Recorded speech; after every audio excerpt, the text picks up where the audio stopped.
इकडं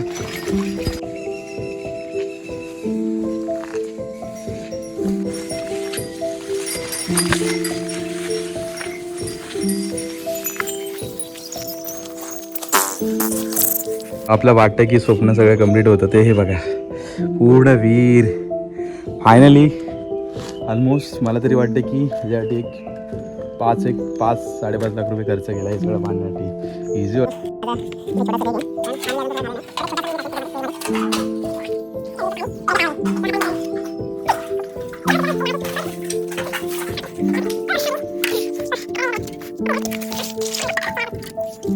बारीक केल्याच्यानंतर ना हे बघायचं प्लॅस्टिकमध्ये ना काही बीज होते म्हणजे सीड्स होते, ते सीड्स आहेत ना ह्याच्यामध्ये रोवले आहेत. आता तुम्हाला दिसणार नाही कारण पाऊस नाही त्याच्यावर जास्त प्रकारे पडला कारण त्याचा पण एक ड्युरेशन. नमस्कार मंडळी, पुन्हा एकदा स्वागत आहे. शुभ सकाळ. घरातली आता सगळी कामं झाली आहेत. आता पाऊस पण बघा बाहेर पडतोय रिमझिम रिमझिम. बागेमध्ये पण आलो जरा कारण आळी लावायची होती. आळी म्हणजे आमच्या इकडे पावसाळ्यामध्ये भाजीपाला गेला जातो, तर तिकडे तुम्ही बघाल. तिकडे मी जाणार आहे. जरा कॅमेरा पावसामध्ये नाही धरू शकत कारण खूप 2-3 वेळा डिस्प्ले गेला आहे आयफोनचा. असो, सेकंड थिंग म्हणजे आता मी जरा वाडा धरतो आहे कारण गुरांना पण आता चरायला सोडला. त्यानंतर वाडा धरतो आहे. वाडा धरल्याच्यानंतर तिकडे मी पाऊस जर थांबला तर तिकडे मी तुम्हाला आळी दाखवेन की कशी असते आळी आणि त्याच्यामध्ये एक्झॅक्टली काय असतं आणि त्याचा फायदा पण काय असतो ते तुम्हाला दाखवेन मी. So let's forget. इकडे पण अजून काम पूर्ण राहिलं या खानवट्याचं.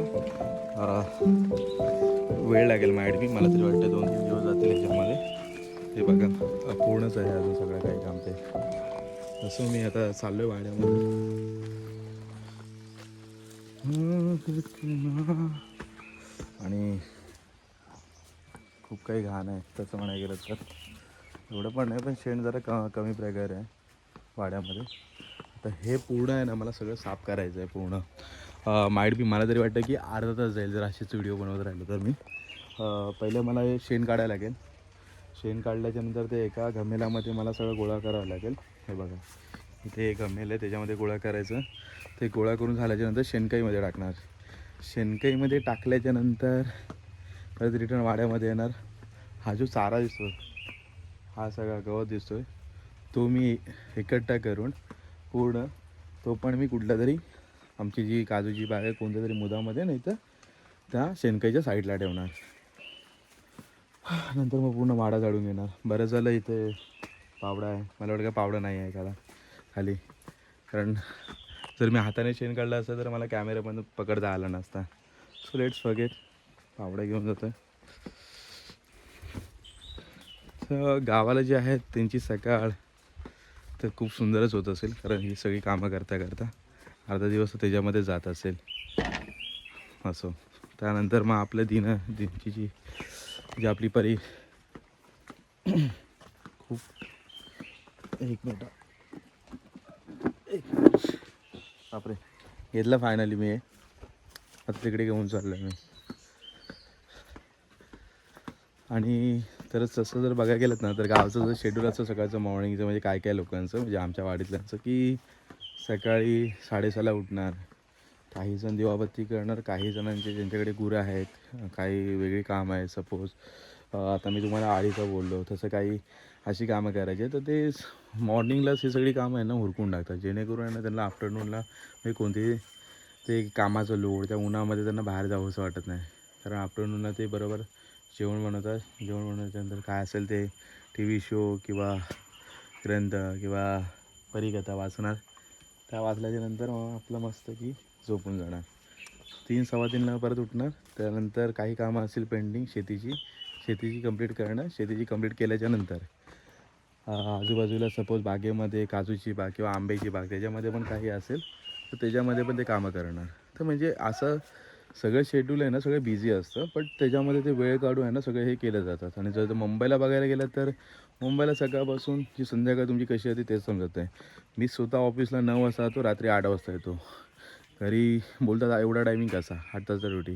पण त्यांना काय सांगायचं की मुलगा तिकडे कसं काम होतं आहे कसं राहतो आहे. पण लेट्स फॉरगेट.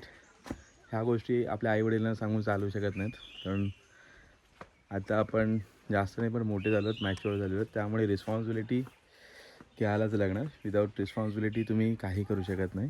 जर असं अवेअरनेस असंच जर तुम्ही फिरत राहिलात तर काहीच होणार नाही, एवढंच सांगेन मी तुम्हाला. सो लेट्स मी स्टार्ट करतो आहे माझं वर्क. ओके, कुठे पहिले तिकडून स्टार्ट करतो आहे. वाडा खूप मोठा आहे बघायला गेला तर, खूप म्हणजे खूप मोठा आहे वाडा. असो तरी पण मी ट्राय करतो एका हाताने. चप्पल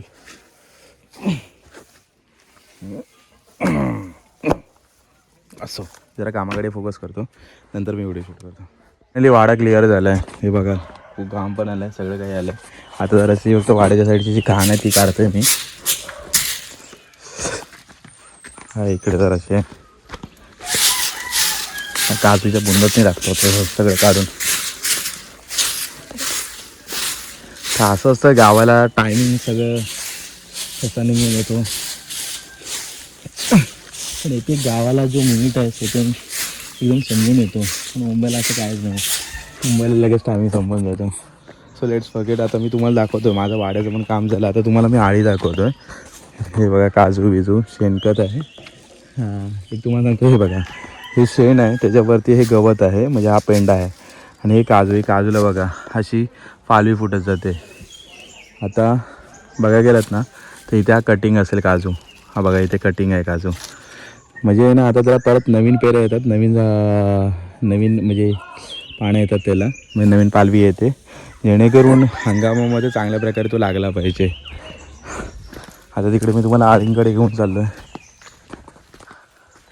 आळी बघा, ही बघा अशी ही आळी असतात अशा प्रकारची. ह्याच्यामध्ये आहे ना असं एक गोल खंतून त्याच्यामध्ये पहिलं आहे ना आधी त्याला भाजतात एवढं, त्याच्यामध्ये शेणखत टाकतात, शेणखत टाकल्याच्यानंतर त्याच्यावर गवत टाकतात, गवत टाकल्याच्यानंतर ते पूर्ण भाजतात जमीन भाजल्याच्यानंतर आहे ना छोटे छोटे म्हणजे त्याला कुकरला जातं कुदळाने, पिकावाने उकरला जातं. उकरल्यानंतर आहे ना ते सगळं आहे ना तुम्हाला सांगू की एकदम बारीक केल्यानंतर ती पूर्ण एकदम ही जी आहे ना माती पूर्ण एकदम बारीक केली जाते. बारीक केल्याच्यानंतर ना हे बघा इथं प्लॅस्टिकमध्ये ना काही बीज होते, म्हणजे सीड्स होते, ते सीड्स आहेत ना ह्याच्यामध्ये रोवले आहेत.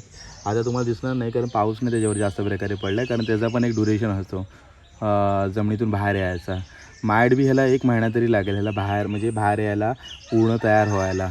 पडवळ किंवा चिबूड अशा प्रकारचे काहीतरी म्हणजे खूप काही असे वेल असतात. पडवळ असो, चिबूड असो, त्यानंतर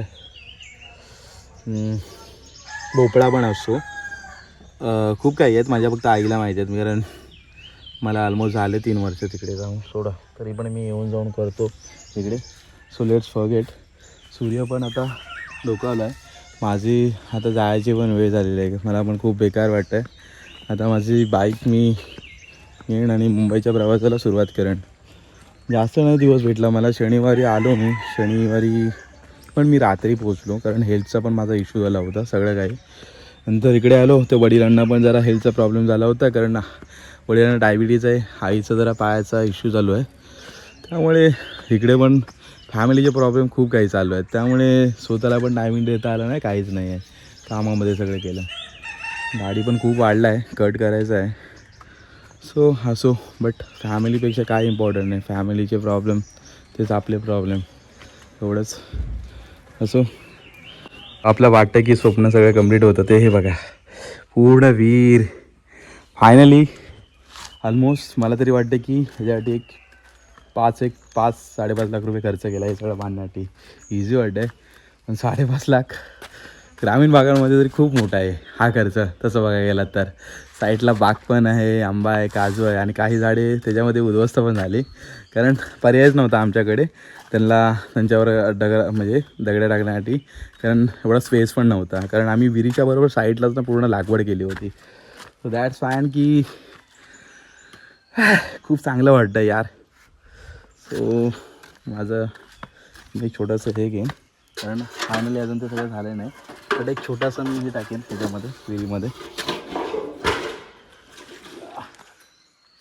त्या विहिरीचं पाणी तर एकदा पायावर घेईन किंवा हाताने हे करेन. खूप गाव सुटलं, पण सगळी गावाची सवय तुमची. बापरे बापरे. ओ फायनली. ओ हाताला तर हे झालं. असो मित्रांनो. त्यानंतर शेऱ्यावर पण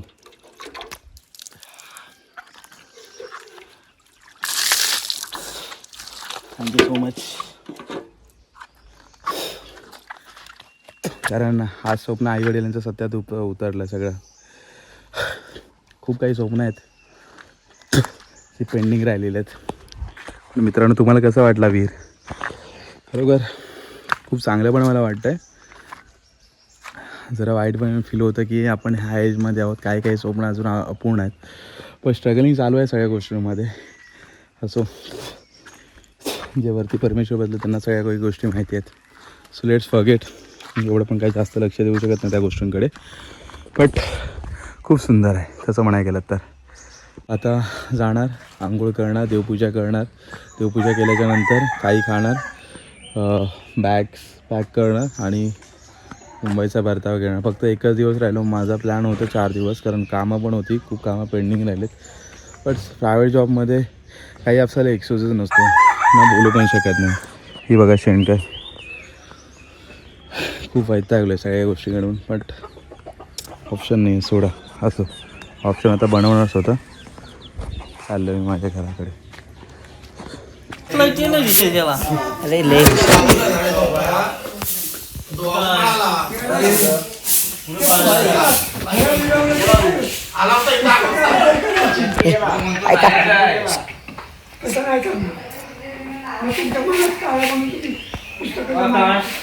पहिलं पुस्तक झालंय. आता काय बोलू काय बाबूला एवढे दिवस राहिले त्यांच्या वेळ आली तर तुम्हाला माहिती आपण पाऊल काढणार.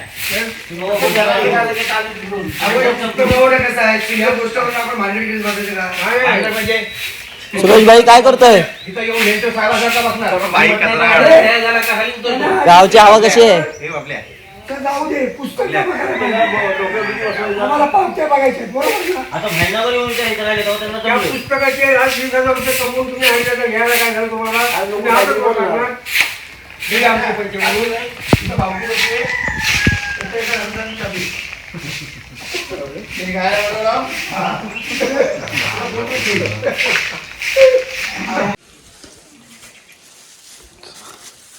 तो हे होणार असेल तर नको टाकूच मग त्याच्यामध्ये.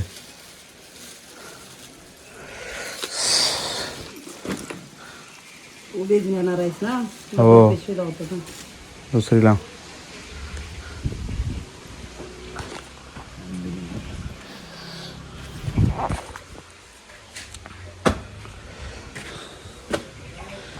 इथे वाजले दीड.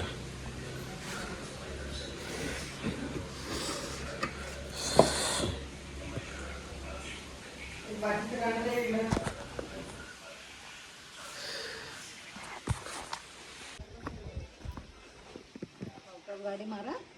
हां मोबाईल ठेव. गाडी चालवताना मोबाईल घेऊ नको. मोबाईल नाही काढत आहे. दर जरा असं तो टाकतो ह्याच्यामध्ये. ते कवर टाक. दुसरी चावी घेतलीस? नाही, एकच ठीक आहे. एक चावी आहे माझ्याकडे. सावकाश गाडी मारा. हां मोठ्यान मारू गाडू नको आणि एका साईडनंच जा. हां ते पुसलंच पण नाही. हां पुसलंच पण नाही. उचलं मी ते.